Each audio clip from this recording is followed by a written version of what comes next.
Hello everyone and welcome to the channel Rainbow Learners and Classes. So student, today in this video we are going to discuss modern India, polity and economy. Okay, आज हम discuss करने वाले medieval history के अंदर राजनीति और अर्थव्यवस्था के बारे में। ठीक है, तो हम बात करें किसके बारे में। इससे पहले हम समझ चुके हैं किसके बारे में, हैदराबाद के बारे में। उसके बाद में हमने समझा कर्नाटका और बंगाल के बारे में, जिसमें हमने पढ़ा था हैदराबाद के जो संस्थापक थे, फाउंडर थे, निज़ामुल मुल्क थे।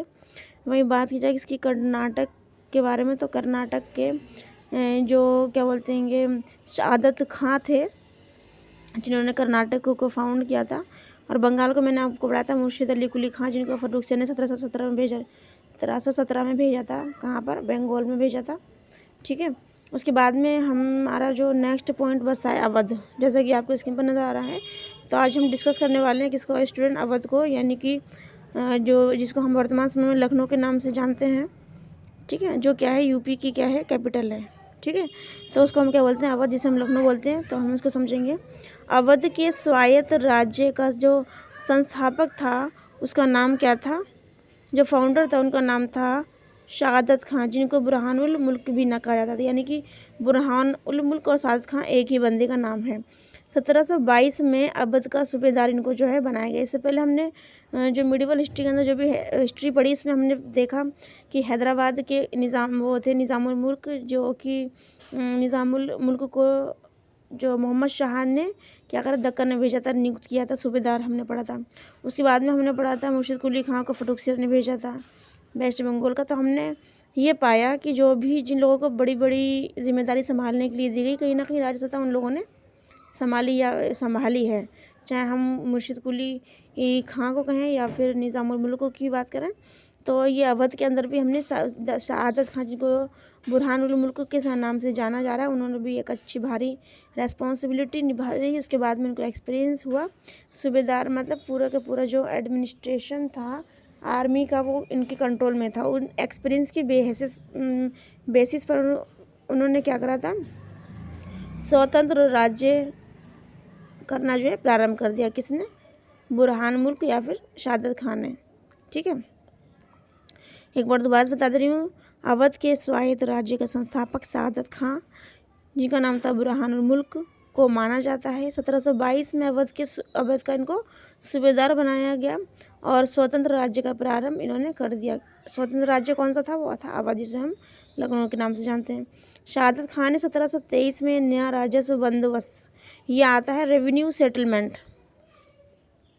और बहुत ज़्यादा इंपॉर्टेंट है ये रेवेन्यू सेटलमेंट हिंदी में, इंग्लिश में नाम है, इसको बोलते हैं राजस्व बंदोबस्त।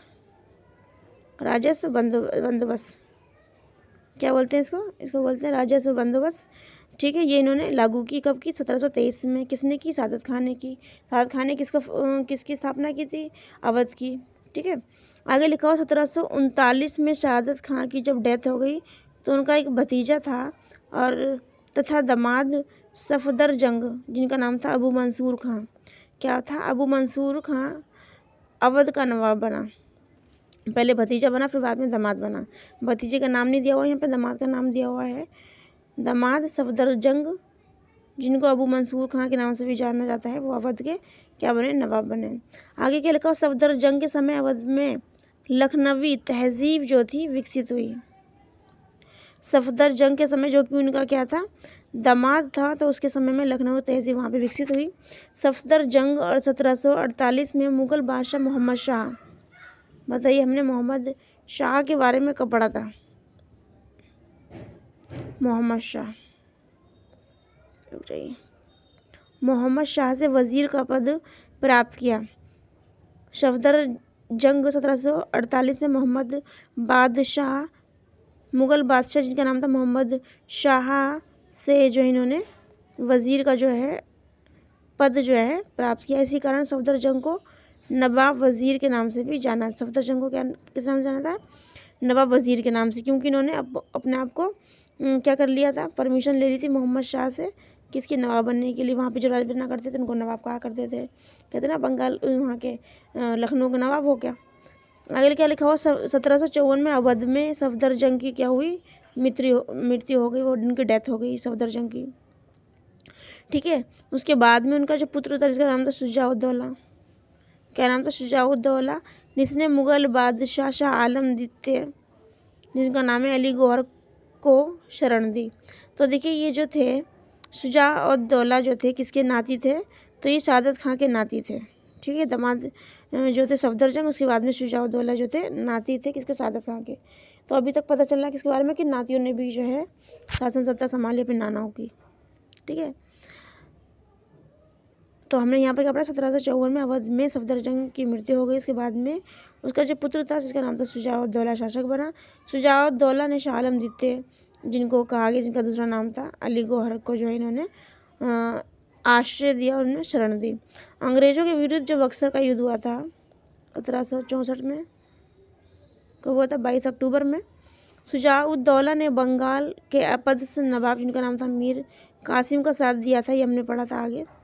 शुजाउद्दौला की मृत्यु के बाद अवध का अगला नवाब आसफुद्दौला, शुजाउद्दौला जो कि हमने पढ़ा था किसके नाती थे, बताइए किसके नाती, अभी हमने पढ़ा था शहादत खां के नाती थे शुजाउद्दौला। तो शुजाउद्दौला की जो मृत्यु हो गई तो उनका मृत्यु के बाद में उनका अगला जो नवाब बना आसफुद्दौला। 1775 से लेकर 1797 तक का टाइम पीरियड रहा और उन्होंने अपनी राजधानी जो है फैज़ाबाद से लखनऊ को जो है स्थानांतरित कर ली। जिस तरह के सामने पढ़ा था, मुर्शिद कुली खान ने अपनी जो कैपिटल है ढाका में ना बनाकर कहाँ बनाई थी, मुर्शिदाबाद में बनाई थी, पश्चिम बंगाल में।